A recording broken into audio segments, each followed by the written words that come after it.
ഇന്ന് ഡിസംബർ 25 ക്രിസ്മസൊക്കെയാണ്.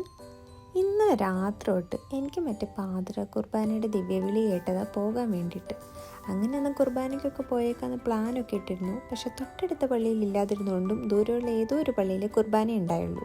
വെറുതെ എന്തിനാ പാതിരാത്രി 2 മണിക്ക് ടോർച്ചടിച്ച് റോട്ടിൽ കൂടെ വഴി നോക്കി നടക്കുന്നതെന്നോർത്തു പോയില്ല. അതുകൊണ്ട് തന്നെ കറക്റ്റായിട്ട് ഇന്ന് നട്ടുവെച്ച 11 മണിയുടെ കുർബാന കൂടാൻ പോകുന്ന എങ്ങനെയാണ് നിങ്ങൾ കണ്ടുകൊണ്ടിരിക്കുന്നത്. കുർബാന കാണുമെന്നുള്ള പ്രതീക്ഷയിലാണ് രാവിലെ എണീറ്റ് പോകുന്നത്.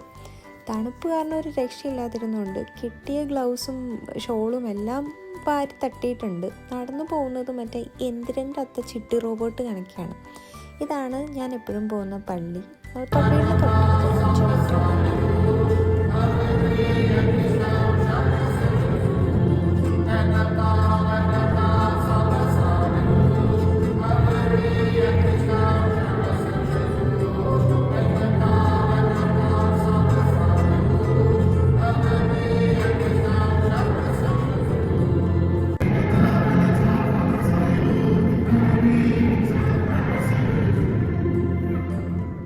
കയറി ചെന്നപ്പോൾ തൊട്ട് കേട്ടിരുന്ന ഐറ്റം ഇതായിരുന്നു.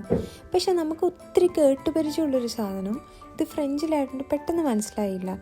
ഇതെന്നാലും ജിങ്കിൾ ബെൽസ് ആണെന്ന് എനിക്ക് മനസ്സിലായി. പക്ഷെ എന്നാലും എൻ്റെ നാക്കിൻ്റെ തുമ്പത്ത് വന്നുകൊണ്ടിരുന്നത് നമ്മളിത് മലയാളിവൽക്കരിച്ച് പാടിക്കൊണ്ടിരുന്ന സാധനമല്ല, മറ്റേ കിലീലുമണികൾ ആ ഐറ്റമായിരുന്നു. കുറേ നേരം കഴിഞ്ഞാൽ ഞാനത് കണ്ടുപിടിച്ചത്. അങ്ങനെ എൻ്റെ ജീവിതത്തിൽ ആദ്യമായിട്ട് ഞാൻ അവിടെ 1.5 മണിക്കൂർ കുർബാന കൂടി, അതും ഫ്രഞ്ച് കുർബാന. ഇവരെന്താ പറയണേന്ന് പോലും എനിക്കറിയണ്ടായില്ല. അവരെണീക്കുമ്പോൾ ഞാൻ എണീക്കും, അവരിയ്ക്കുമ്പോൾ ഞാൻ ഇരിക്കും. അങ്ങനെയാണ് എൻ്റെ കുർബാന കൂടൽ. അങ്ങനെ 1.5 മണിക്കൂർ അംഗത്തിന് ശേഷം ഞാൻ വെളിയിലോട്ടിറങ്ങി.